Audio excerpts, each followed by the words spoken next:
Graça e paz, irmãos que estão aqui, que estão em casa também, nos acompanhando. Louvado seja o nome do Senhor pela oportunidade de estarmos adorando o nome do Senhor e trazendo a nossa súplica diante dEle. Nas quartas-feiras nós temos costumeiramente estudado o livro de Salmos, alguns salmos que nós temos seguido e estudado. Na última vez que eu estive aqui ministrando, era aniversário da Reforma Protestante, aí a gente, em vez de estudar Salmo, a gente estudou um outro texto lá no Evangelho acredito que no Evangelho de Mateus, no Evangelho de Lucas, e que a gente falou um pouco sobre reforma para a igreja reformada. Mas hoje eu quero retomar, então, o estudo de Salmos. Gostaria de compartilhar com os irmãos alguma coisa que a gente já cantou aqui.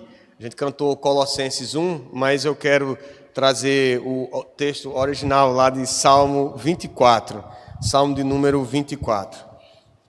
Um texto, o apóstolo Paulo usa desse texto para falar que do Senhor é a terra e a sua plenitude, quando ele escreve aos Coríntios, lá no capítulo 10 de Coríntios, se eu não me engano, em que ele está falando a respeito de se é lícito ou não comer carne, qualquer tipo de carne, e ele vai dizer que do Senhor é a terra e a sua plenitude.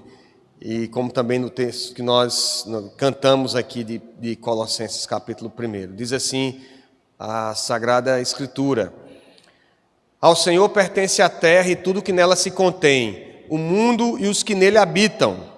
Fundou a ele sobre os mares e sobre as correntes a estabeleceu. Quem subirá ao monte do Senhor? Quem há de permanecer no seu santo lugar? O que é limpo de mãos e puro de coração, que não entrega a sua alma à falsidade, nem jura dolosamente, esse obterá do Deus da sua salvação, esse obterá do Senhor a bênção e a justiça do Deus da sua salvação. Tal é a geração dos que o buscam a face do Deus de Jacó. Levantai, ó portas, as vossas cabeças, levantai-vos, ó portais eternos, para que entre o Rei da Glória. Quem é o Rei da Glória? O Senhor forte e poderoso, o Senhor poderoso nas batalhas. Levantai, ó portas, as vossas cabeças. Levantai-vos, ó portais eternos, para que entre o Rei da Glória. Quem é esse Rei da Glória? O Senhor dos Exércitos. Ele é o Rei da Glória. Amém? Até aqui a leitura da palavra do Senhor. Vamos orar mais uma vez.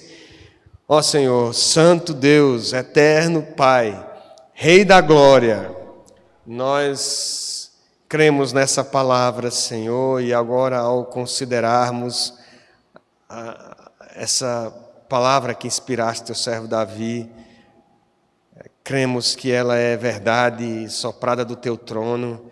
Te pedimos que o Senhor nos dê a graça de, com sabedoria do alto, pela ação do teu Espírito Santo, o Senhor possa nos trazer edificação, nos trazer consolo, nos trazer encorajamento nessa noite, porque tua palavra é santa e poderosa, porque tu és o Rei da Glória, e é assim que nós cremos, é assim que nós oramos, agradecidos, em nome de Jesus. Amém. Queridos, é um salmo pequeno, e é um salmo que traz basicamente três mensagens. Ele tem três partes aqui que estão bem claras. A primeira parte do salmo é o momento em que Davi está tributando ao Senhor o poder e a soberania sobre todas as coisas. Ele diz que a terra é do Senhor, a terra pertence ao Senhor. Ele, como Criador e como Senhor, Ele é dono, Ele é proprietário de toda a terra. E Ele diz que ao Senhor pertence a terra e tudo o que nela contém, todos os que nele, o mundo e os que nele habitam. Ele fundou essa terra sobre os mares, porque lembra da narrativa de Gênesis, quando Deus cria o mundo, havia apenas água, e na superfície, o Espírito Santo pairava sobre a superfície das águas, e Deus então faz separação entre água sobre o firmamento e água abaixo do firmamento, e porção seca e água, e a partir daí ele cria todas as coisas, e de uma forma poética aqui o salmista lembra de que foi assim que Deus estabeleceu todo o mundo e o seu senhorio, o seu poder. Essa é a primeira parte do salmo. A segunda parte é que diante desse Deus criador, falando desse Deus que é proprietário, soberano sobre todas as coisas, Davi se coloca num questionamento que é: como é que ele vai chegar diante desse Deus?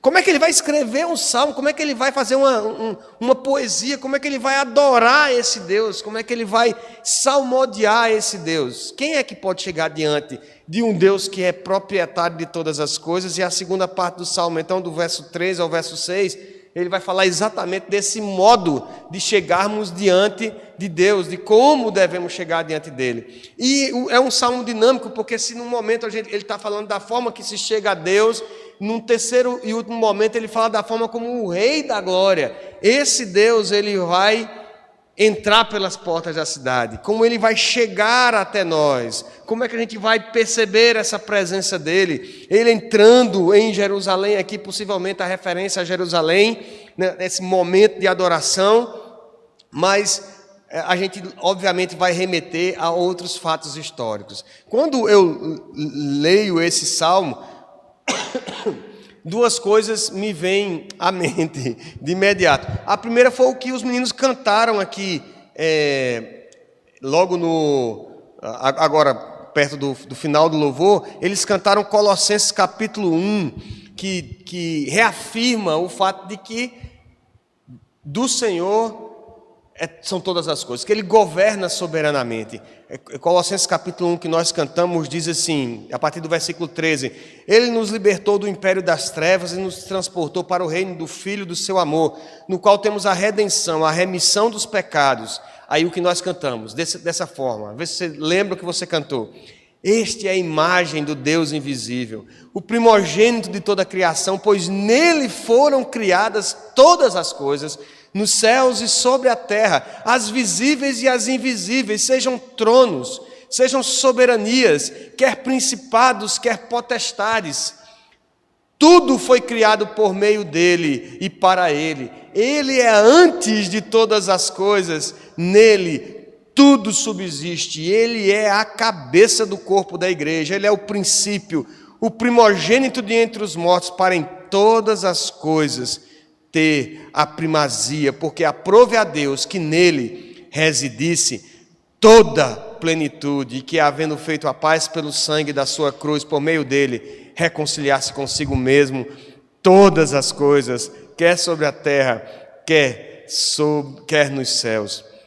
Então, obviamente aqui uma referência à segunda pessoa da Trindade, a Jesus, que reúne em si toda a plenitude de Deus. Nele, todos os principados, poderes, governos, soberanias, foram criados por meio dele. Nele tudo subsiste. Então, quando eu leio que ao Senhor pertence a terra e tudo que nelas contém, obviamente eu lembro da plenitude em Cristo Jesus, do poder que há em Cristo Jesus, de ser essa representação, e que nele todas as coisas foram criadas. Mas eu lembrei também da nossa festa da colheita, porque quando a gente esteve aqui na festa da colheita, esse ano, me foi dado um desafio de fazer uma poesia, e quando eu pensei na gente agradecer a Deus por tudo que Deus tinha dado, por que a gente estaria celebrando a colheita do milho, a pamonha, o munguzá e tudo mais? Aí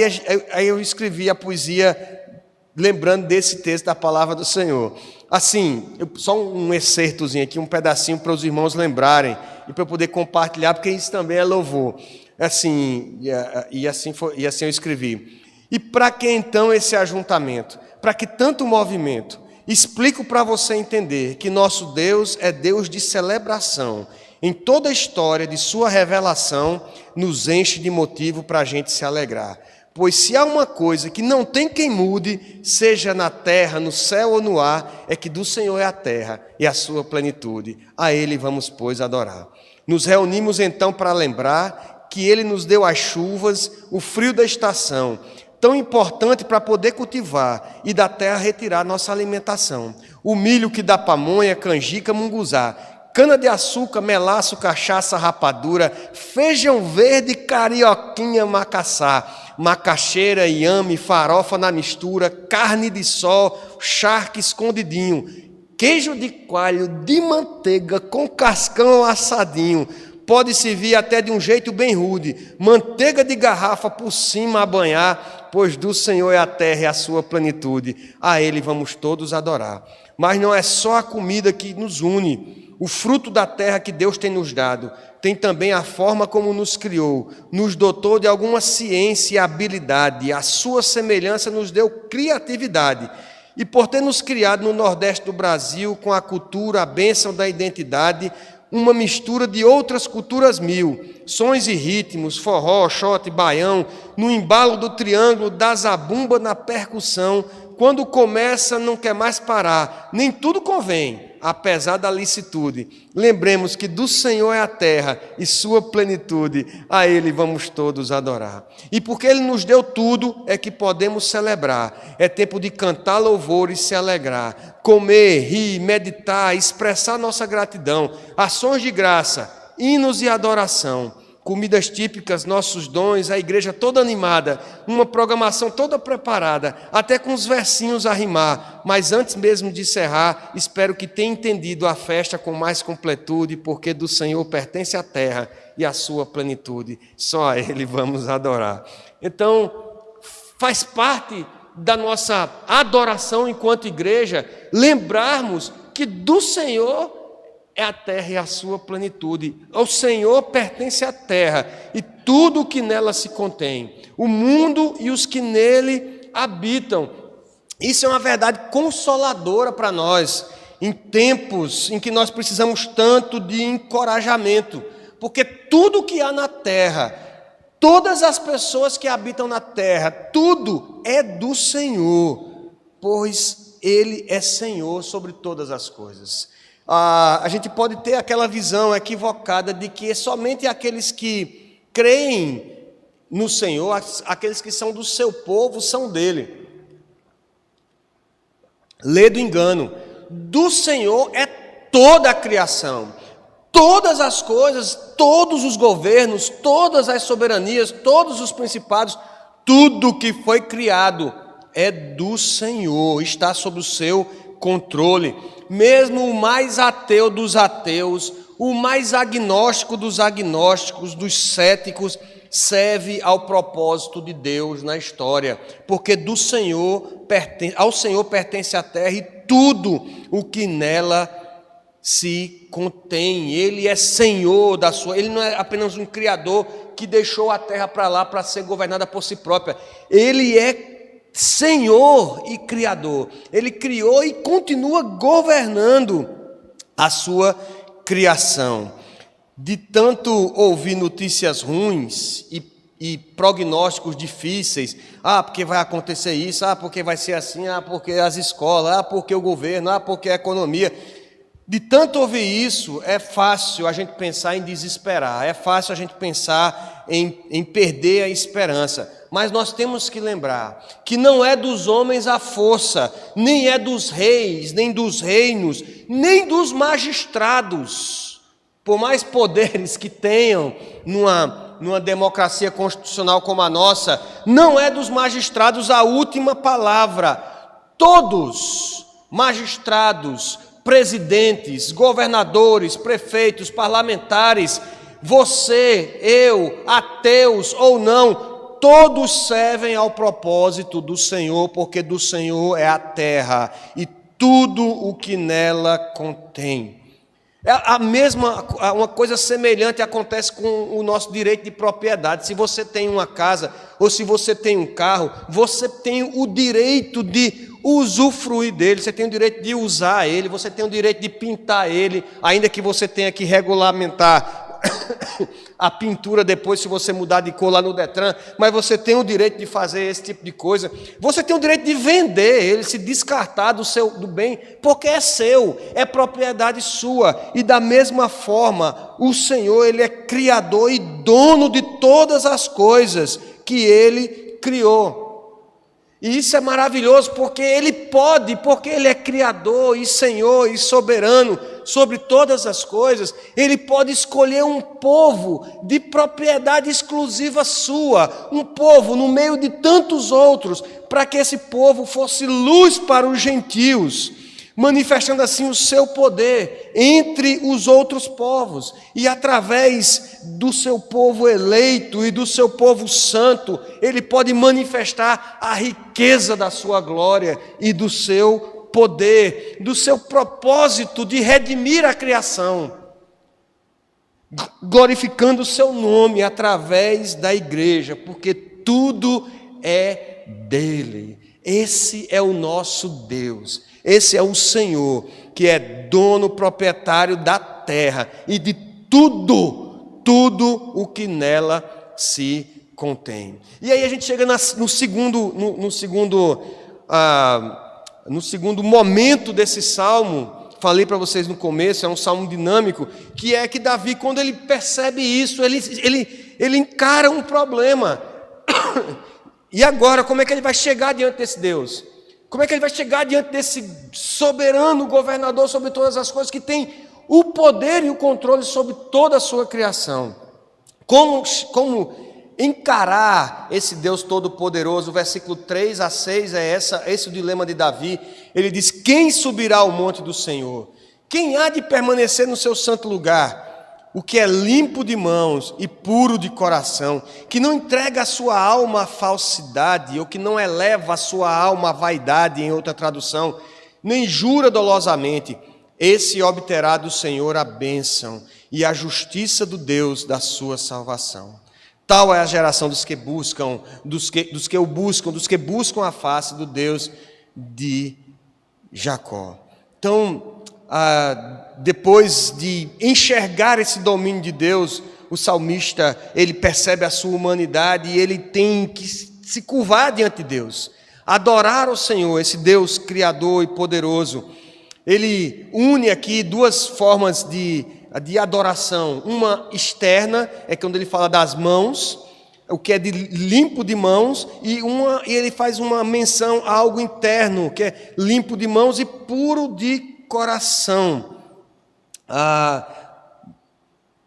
Talvez aqui uma alusão ao fato de que para adorar ao Senhor, para chegar a Deus, é necessário pureza moral, mas também nós não podemos descuidar da forma que nós chegamos na presença do Senhor. E é por isso que o Velho Testamento é tão rico em descrever a lei cerimonial de como as pessoas tinham que chegar a Deus, porque não é só uma questão de ter pureza no coração, de ter boa intenção, mas de chegar da forma correta. Nosso Deus não pode ser adorado de qualquer jeito, de qualquer forma. Por isso que a gente qualquer ideia mirabolante aqui não pode fazer parte do culto de adoração a Deus, porque aqui apenas o que é puro de coração e limpo de mãos, esse pode chegar na presença do Senhor e adorá-lo.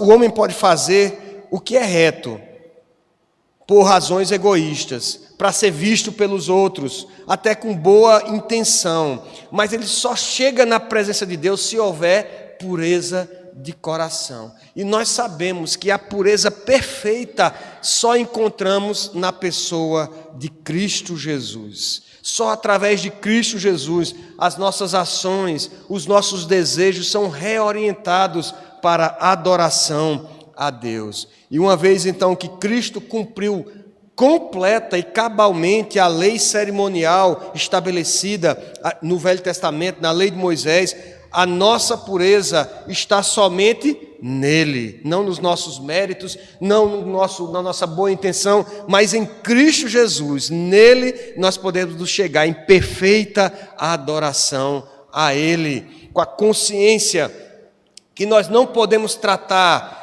de nossa devoção e de nossa adoração de qualquer jeito. Não apenas na questão do culto público, mas a forma como nós chegamos a Ele em oração, na forma como nós chegamos para adorá-lo mesmo na intimidade do nossa reclusão, do nosso quarto. Nós precisamos honrá-lo através de Cristo Jesus, chegar em adoração de forma santa. Estamos diante do Deus que é dono de toda a plenitude do que foi criado. Ele exige uma postura santa, que se observe uma forma santa de adorá-lo. Quem chega diante de Deus, diz aqui o versículo 6, Davi diz, aqueles que o buscam, essa geração busca, ela obterá a bênção, a justiça do Deus de salvação. Esses são que buscam a face de Deus. Quem busca a presença de Deus não busca só uma bênção específica, não busca só a bênção da cura, não busca só a bênção do emprego, do sustento, mas esses que buscam ao Senhor para adorá-lo, esses que reconhecem que do Senhor é a terra e a sua plenitude, eles buscam permanecer na presença de Deus, buscam a face do Senhor, reconhecem nele a sua justiça, a justiça do Deus de nossa salvação. João Calvino diz assim, falando sobre esse texto, ele diz, todos aqueles, portanto, a quem Deus recebe em seu rebanho, ele chama à santidade, ele os impõe a obrigação de segui-lo por sua adoção. Mas há aqui, de fato, então, duas repreensões que eu quero pontuar aqui aos irmãos. A primeira é uma repreensão contra a hipocrisia do nosso coração, contra uma atitude de orgulho, que apenas a atitude de pureza é aceitável diante de Deus. Então nós temos que ter cuidado quando chegamos diante de Deus, de forma hipócrita, ou com orgulho no nosso coração, achando que de alguma forma nós merecemos estar aqui, ou de alguma forma Deus vai me ouvir porque eu sou um bom crente, ou com algum espírito hipócrita, querendo apenas ser visto pelos homens. Nós temos que ter cuidado, porque é apenas aquele que é puro de coração e limpo de mão, apenas através dos méritos de Cristo Jesus, que de fato cumpriu a lei cerimonial, que tem a perfeita pureza que nós chegamos a Ele. Há uma repreensão aqui pela a forma como nós chegamos a Ele. Outra repreensão na adoração deve ser, a adoração deve ser o padrão de nossa vida. Nós temos que ter cuidado para não entregar a alma à falsidade, como o salmista diz, apenas aquele que é limpo de mãos e puro de coração, que não entrega a sua alma à falsidade, ou numa outra tradução, que não eleva a sua alma à vaidade, porque de fato a nossa vida muitas vezes é um reflexo disso, a nossa adoração é um reflexo de nossa vida, que tem se pautado muitas vezes por razões egoístas, vivendo para nós mesmos, vivendo por aquilo que é passageiro nesse mundo, lutando pelas coisas desse mundo, por aquilo que é passageiro, assim como os demais que não creem em Cristo, nem creem na esperança eterna. E essa é uma repreensão para nós, que se nós cremos num Deus que é dono de todas as coisas, criador e governa todas as coisas, porque dele é a terra e tudo que nela contém, nós temos que confiar e descansar no seu governo, e a nossa vida deve ser uma adoração a esse Deus, de forma santa e de forma pura. E aí chega no final do texto, a última parte, em que ele fala dessa coisa. Eu custei para entender essa coisa de levantar as portas, levante as suas cabeças, portais, né? Pórticos, portais, levantem-se e adorem o Rei da Glória. E eu digo, meu Deus, o que Davi está querendo falar com isso? Na verdade, acredita-se que esse canto aqui era um canto que ia crescendo, as pessoas iam chegando nos portões da cidade para ir até o templo. Na verdade, Davi escreve isso antes mesmo do templo ter sido construído, ainda é o tempo aqui do tabernáculo. Davi pensa na construção do templo, ele tem esse desejo, mas quem vai construir na verdade é Salomão, e as pessoas estão se dirigindo a Jerusalém, querendo entrar pelas portas de Jerusalém, e eles vão cantando isso meio que de forma responsiva.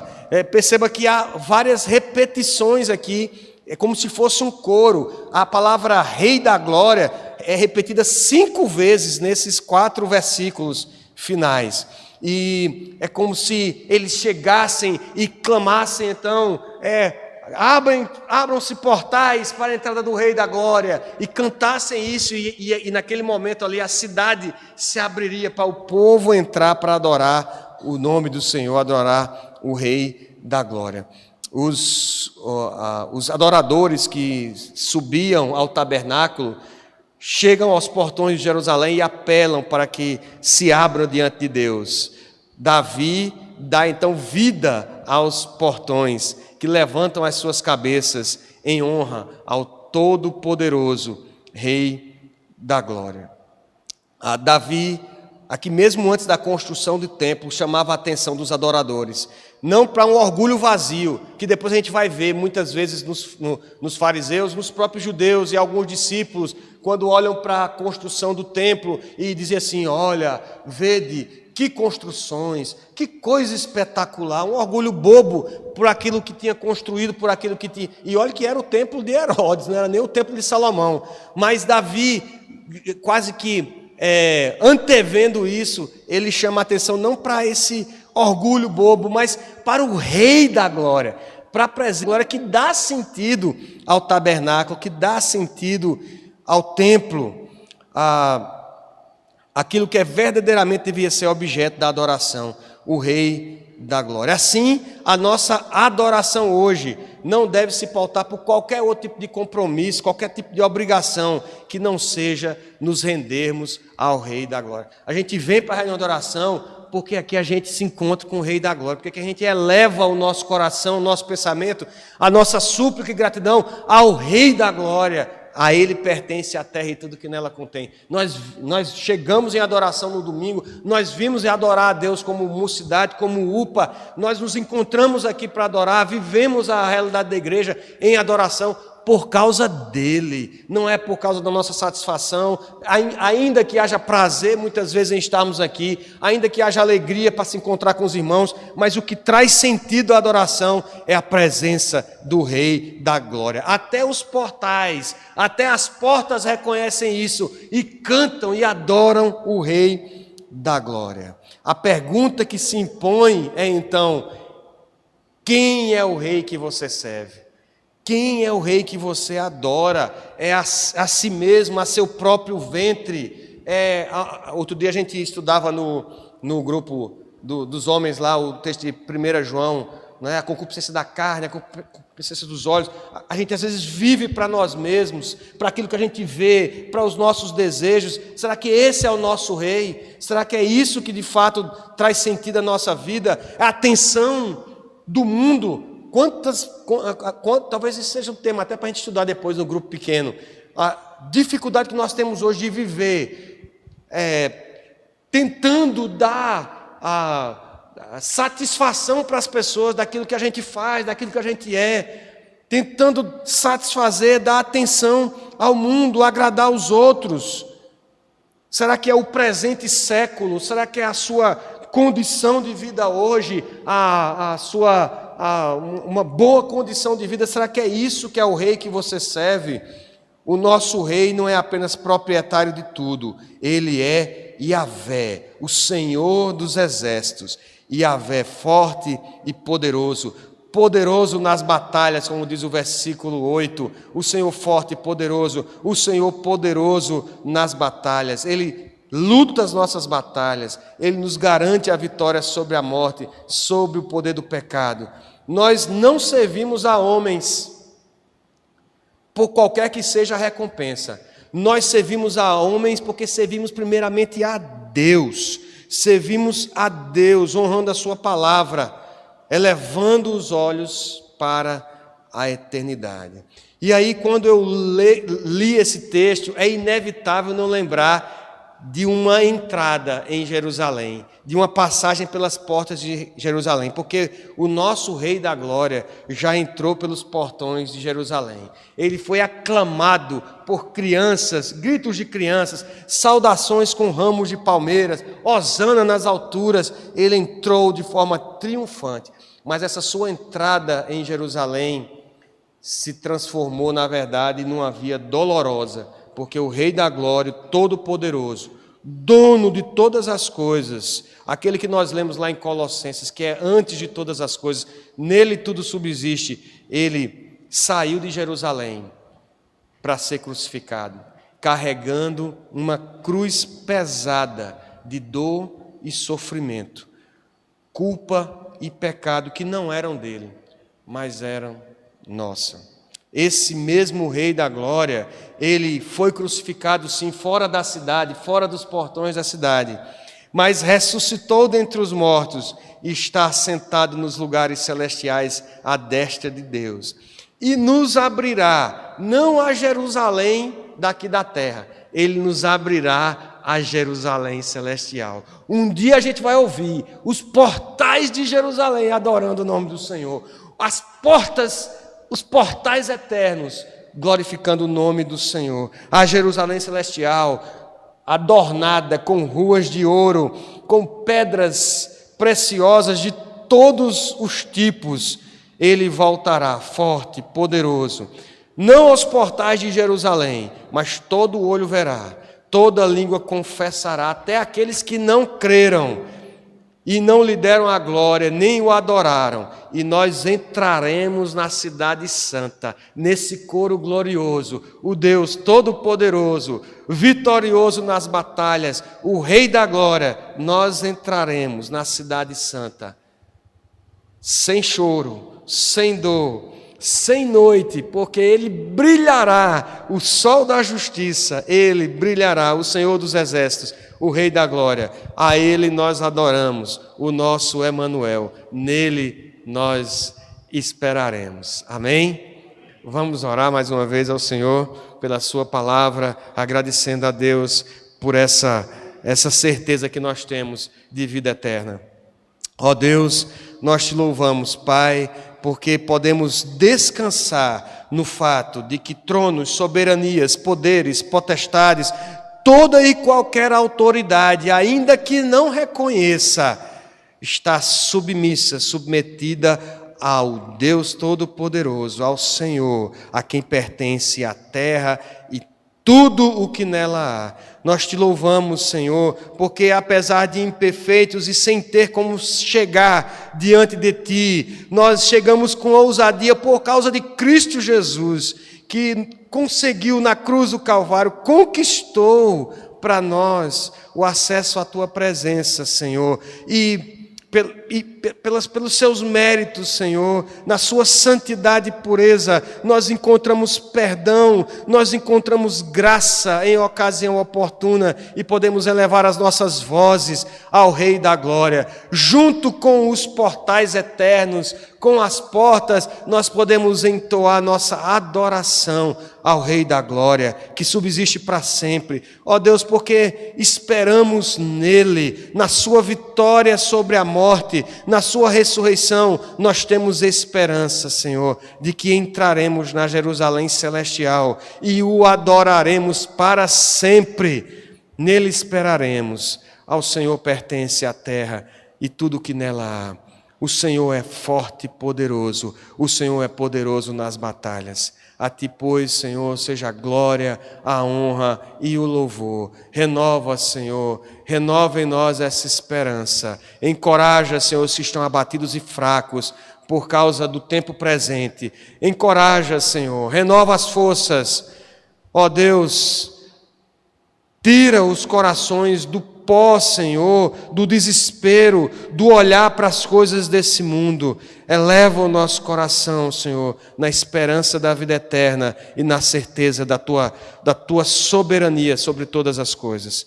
É assim que nós oramos, agradecidos pela Tua palavra, em nome de Jesus. Amém.